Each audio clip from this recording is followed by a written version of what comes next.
Now we're going to turn our attention to his alma mater, my alma mater, the CU Buffs. Obviously, last week, an incredibly sad week as Bill McCartney, Coach Mac, passed away.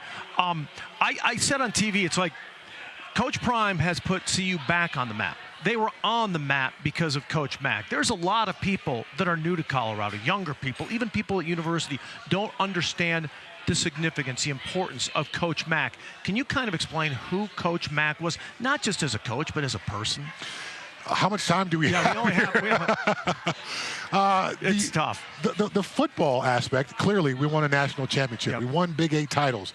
We were one of the best football teams in the country. We had more linebackers in the NFL than any other school. There was that type of run of recruiting and success on the football field. You talk about recruiting, that's the key. It wasn't like that when he first got here. I mean, this is what he did. He brought, you talk about rising all boats, that's what Coach Mac did. Now, Coach Prime certainly has the power of personality, but he's also got the power of the paycheck because you can pay these players now. Coach Mac had to go in and persuade parents around the country that Boulder was going to be the best place for their kids, and there was no other money involved. It was just simply, I'm going to be a father to your son, just as you were a father to your son at home. I'm going to be that same person when your son gets on campus, and we're going to build something special. And I've got a vision for your son. I got a vision for Chad. Chad is going to become all Big 8. Then he's going to become all-American. Then he's going to play in the NFL. He's going to graduate from the University of Colorado. He's going to fall in love with the state and live here. I do all those things right now. He's going to meet a girl on campus. He's going to marry her. I met my wife on campus. Then his kids are going to become Colorado Buffaloes as well.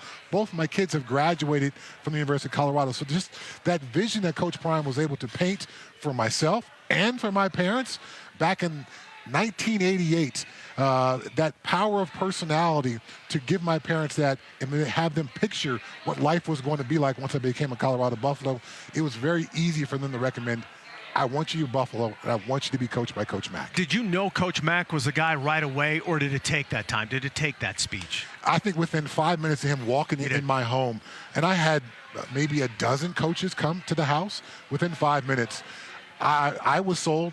My parents were sold. As soon as Coach Mac left the house, my dad locked the door. Well, I want you to become a Colorado Buffalo. That's exactly what my dad said. How about the motivational speeches pregame, halftime, the coaching, the X's and O's? How was he there? There's never been a better motivator of human beings than I've ever been around than Coach Mac, because he did two things in all his speeches. They were always about unity, coming together, but it was always about this deep-seated belief that you needed to get something done. So you can't set that belief in just a halftime speech. It's got to be built throughout the week. So Monday was a little bit shorter speech, maybe not as fire and brimstone. Tuesday, the emotions picked up.